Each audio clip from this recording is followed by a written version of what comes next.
జాతర అది ఏ గ్రామంలో జరుగుతుందనేది చూద్దాం ఇప్పుడు. ఓకేనా? ఇలా గూడా అడిగే ఛాన్సెస్ ఉంది కాబట్టి నేను ఈ కన్‌ఫ్యూజన్ పాయింట్ రాయడం జరిగింది.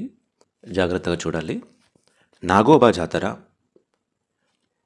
ఆదిలాబాద్ జిల్లాలోని కెస్లాపూర్‌లో జరుగుతుంది. ఓకేనా? నాగోబా జాతర ఆదిలాబాద్ జిల్లాలోని కెస్లాపూర్ అనే గ్రామంలో జరుగుతుంది. ఇక్కడ దైవం నాగదేవత. ఎవరండి? నాగదేవత. ఏడుపాయల జాతర మెదక్ జిల్లాలో. ఓకేనా?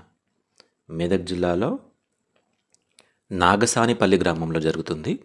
ఇక్కడ దైవం దుర్గా భవానీ. ఎవరండి? దుర్గా భవానీ. కన్ఫ్యూజ్ కావద్దు, తుల్జా భవానీ కాదు, దుర్గా భవానీ. ఇటు జాతరలు ఇచ్చి ఇటు గ్రామాల పేర్లు ఇస్తాడు కదా. ఈ ఏడుపాయల జాతర దగ్గర కెస్లాపూర్ అని ఇచ్చి నాగోబా జాతర దగ్గర నాగసానిపల్లి అని ఉంటుంది. ఓకేనా? కాబట్టి మీరు ఏ కన్ఫ్యూజన్ లేకుండా నాగోబా జాతర, కెస్లాపూర్ గ్రామం, ఏడుపాయల జాతర, నాగసానిపల్లి గ్రామం అని గుర్తుంచుకోవాలి. ఈ నా రాకూడదు అని గుర్తుంచుకోండి. రావాలని కాదు, రాకూడదు. నాగోబా, నాగసానిపల్లి అనేది రాంగ్. నాగోబా, కెస్లాపూర్, ఏడుపాయల జాతర, నాగసానిపల్లి. ఓకేనా? చాలా వరకు ఇది కన్ఫ్యూజ్ అవుతూ ఉంటాం. దీన్నే అడిగే ఛాన్సెస్ ఉంది కాబట్టి ఒకటికి 2 సార్లు చూసుకోండి. ఇక్కడ నాగదేవత, ఇక్కడ దుర్గాభవాని దేవత దైవం. ఇది ఆదిలాబాద్ అయితే ఇది ఏంటండి? మెదక్ జిల్లా. నెక్స్ట్ గొల్లగట్టు లేదా పెద్దగట్టు అని కూడా అంటారు. ఓకేనా? పెద్దగట్టు లేదా పాలశర్లయ్య గట్టు జాతర అని కూడా అంటారు. దీనికి 3 పేర్లు ఉన్నాయండి. గొల్లగట్టు, పెద్దగట్టు, పాలశర్లయ్య గట్టు జాతర. ఇది సూర్యాపేటలోని, ఓకేనా, సూర్యాపేటలోని దూరజ్పల్లిలో జరుగుతుంది. సూర్యాపేటలోని దూరజ్పల్లి అనే గ్రామంలో గొల్లగట్టు లేదా పెద్దగట్టు లేదా పాలశర్లయ్య అనే జాతర జరుగుతుంది. ఇక్కడ దైవం ఎవరు అంటే లింగమంతుల స్వామి. ఎవరండి? లింగమంతుల స్వామి. గుర్తుంచుకోవాలి. లింగమంతుల స్వామి అనుడుతున్న పెద్దగట్టు జాతర, గొల్లగట్టు జాతర, పాలశర్లయ్య గట్టు జాతర గుర్తుకు రావాలి. నెక్స్ట్ కొండగట్టు జాతర. కొండగట్టు జాతర ఎక్కడ జరుగుతుందండి? జగిత్యాల జిల్లాలోని ముత్యంపేట గ్రామంలో జరుగుతుంది. ఇక్కడ దైవం ఎవరు? అందరికీ తెలుసు కదా, ఆంజనేయ స్వామి. ఓకేనా? కొండగట్టు జాతర జగిత్యాల జిల్లాలోని ముత్యంపేట గ్రామంలో జరుగుతుంది. ఇక్కడ దైవం వచ్చేసి ఆంజనేయ స్వామి.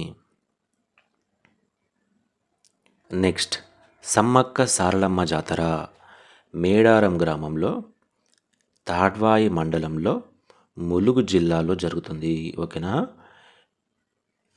సమ్మక్క సారలమ్మ జాతర ఎక్కడ జరుగుతుందండి? ములుగు జిల్లాలో తాడ్వాయి మండలంలో మేడారం గ్రామంలో జరుగుతుంది. ఇక్కడ దైవం ఎవరండి? సమ్మక్క సారలమ్మ. ఓకేనా? వెరీ ఇంపార్టెంట్, గుర్తుంచుకోవాలి. అండ్ ఇక్కడ గుర్తుంచుకోవాల్సిన మరో కన్ఫ్యూజన్ పాయింట్ ఏంటి? గొల్లగట్టు లేదా పాలశర్లయ్య లేదా పెద్దగట్టు జాతర అండ్ సమ్మక్క సారలమ్మ జాతర, ఇవి రెండు కూడా 2 సంవత్సరాలకు ఒకసారి జరుగుతాయి. ఓకేనా?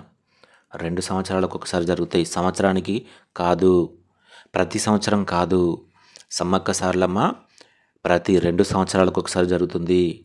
గొల్లగట్టు లేదా పాలశర్లయ్య జాతర ప్రతి 2 సంవత్సరాలకు ఒకసారి జరుగుతుంది. ఇది ఖచ్చితంగా గుర్తుంచుకోవాలి. మిగతావన్నీ ప్రతి సంవత్సరం జరుగుతూ ఉంటాయి. బట్ ఇవి 2 మాత్రం 2 సంవత్సరాలకు ఒకసారి జరుగుతూ ఉంటాయి. ఓకేనా? అండ్ ఇంకోటి కూడా ఉంది. ఇది మాఘశుద్ధ పౌర్ణమి రోజున జరుగుతుంది. ఇది మాఘమాసంలో జరుగుతుంది. ఓకేనా? 2 కొంచెం దగ్గరనే ఉన్నాయి కదా, గుర్తుంచుకోవడానికి చాలా ఈజీనే. ఈ 2 ప్రతి 2 సంవత్సరాలకు ఒకసారి జరుగుతాయి. అండ్ ఇది మాఘశుద్ధ పౌర్ణమి రోజున, ఇది మాఘమాసంలో జరుగుతుంది.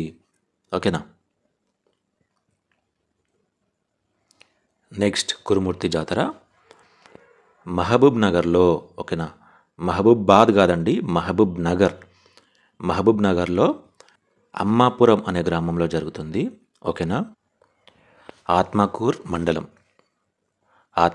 మండలంలో అమ్మాపూర్ గ్రామంలో ఈ కురుమూర్తి జాతర జరుగుతుంది.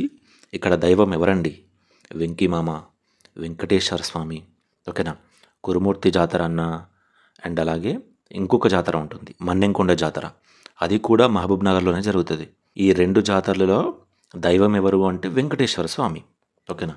ఈ 2 జాతరలు మహబూబ్ నగర్లోనే జరుగుతాయి. ఈ 2 జాతరల దైవం కూడా వెంకటేశ్వర స్వామియే. ఓకేనా. గుర్తుంచుకోవాలి, కురుమూర్తి అనడితోనే మనకు మన్నెంకొండ జాతర కూడా గుర్తుకు రావాలి. ఈ 2 కూడా మహబూబ్ నగర్లో జరుగుతాయి. రెండిటి దైవం కూడా వెంకటేశ్వర స్వామినే. నెక్స్ట్ తుల్జాభవాని జాతర నల్గొండ జిల్లా పెద్ద మునిగాల్ అనే గ్రామంలో జరుగుతుంది. ఓకేనా. తుల్జాభవాని జాతర నల్గొండ జిల్లా పెద్ద మునిగాల్ అనే గ్రామంలో జరుగుతుంది. ఇక్కడ దైవం తుల్జాభవాని. ఎవరండి? తుల్జాభవాని. నెక్స్ట్ కేతకి సంగమేశ్వర స్వామి జాతర. ఏంటండి కేతకి? ఈ వర్డ్ గుర్తుంచుకోవాలి. కేతకి సంగమేశ్వర స్వామి జాతర సంగారెడ్డిలో జరాసంగం అనే గ్రామంలో జరుగుతుంది. వెరీ వెరీ ఇంపార్టెంట్ అండి, గుర్తుంచుకోవాలి. ఇక్కడ మీరు గమనించినట్లయితే సంగ సంగ సంగ అన్నిట్లో కూడా సంగం ఉంది కదా, అలా అయినా గుర్తుంచుకోవచ్చు మీరు ఈజీగానే. కేతకి సంగమేశ్వర జాతర అనడితోనే సంగారెడ్డి జిల్లాలో జరాసంగంలో జరుగుతుంది. ఇక్కడ దైవం సంగమేశ్వర స్వామి ఇక్కడ దైవం. నెక్స్ట్ సలేశ్వరం జాతర నాగర్ కర్నూల్ జిల్లాలోని అప్పాయిపల్లిలో జరుగుతుంది. వెరీ వెరీ ఇంపార్టెంట్ ఇది కూడా. సలేశ్వరం జాతర ఎక్కడండి? అప్పాయిపల్లి అనే గ్రామంలో జరుగుతుంది. ఇక్కడ దైవం శివుడు. ఓకేనా. శివుడు ఇక్కడ దైవం. నెక్స్ట్ గంగమ్మ జాతర. ఏ జాతర అండి? గంగమ్మ జాతర సూర్యాపేట జిల్లాలోని బిక్కుమల్లలో జరుగుతుంది. గంగమ్మ జాతర సూర్యాపేట జిల్లాలోని బిక్కుమల్ల దగ్గర జరుగుతుంది. కొన్ని చోట్ల బిక్కమల్లు అని ఉంది. ఒక్కో పుస్తకంలో ఒక్కోలా రాస్తున్నారు, ఏందో. ఓకే, మీకైతే కొంచెం క్లారిటీ అయితే వచ్చింది కదా జాతర గ్రామం అనే కన్ఫ్యూజన్ పాయింట్కి. ఇప్పుడు మళ్ళొకసారి చూద్దాం. నాగోబా జాతర ఆదిలాబాద్ జిల్లాలోని కెస్లాపూర్లో జరుగుతుంది. ఏడుపాయల జాతర మెదక్ జిల్లాలోని నాగసానిపల్లిలో జరుగుతుంది. గొల్లగట్టు జాతర సూర్యాపేట జిల్లాలోని దూరజ్పల్లిలో జరుగుతుంది. కొండగట్టు జాతర జగిత్యాల జిల్లాలోని ముత్యంపేటలో జరుగుతుంది. సమ్మక్క సారలమ్మ జాతర ములుగు జిల్లాలోని తాడ్వాయి మండలంలోని మేడారం గ్రామంలో జరుగుతుంది. కురుమూర్తి జాతర మహబూబ్ నగర్లోని అమ్మాపురంలో జరుగుతుంది. ఆత్మకూరు మండలంలో జరుగుతుంది. తుల్జాభవాని జాతర నల్గొండ జిల్లాలోని పెద్ద మునిగాల్లో జరుగుతుంది. అండ్ కేతకి సంగమేశ్వర స్వామి జాతర సంగారెడ్డిలోని జరాసంగంలో జరుగుతుంది. అండ్ సలేశ్వరం జాతర నాగర్ కర్నూల్లోని అప్పాయిపల్లి అనే గ్రామంలో జరుగుతుంది. అండ్ అలాగే గంగమ్మ జాతర సూర్యాపేటలోని బిక్కమల్ల అనే గ్రామంలో జరుగుతుంది. ఓకేనా. మీరు ఎగ్జామ్కి వెళ్ళే ముందు ఒక్కసారి పీడిఎఫ్ ఓపెన్ చేసి ఒక 2 నిమిషాలు చూడండి, అంతే, మీకు అన్నీ గుర్తుంటాయి. ఓకేనా. ఇలాంటి మరిన్ని వీడియోల కోసం మన యాప్ నిప్పులాంటి నిరుద్యోగి డౌన్లోడ్ చేసుకోండి. అండ్ అలాగే మన ఛానల్ని ఎవరైనా సబ్స్క్రైబ్ చేయకపోతే చేయండి. సరేనండి, నెక్స్ట్ వీడియోలో కలుద్దాం.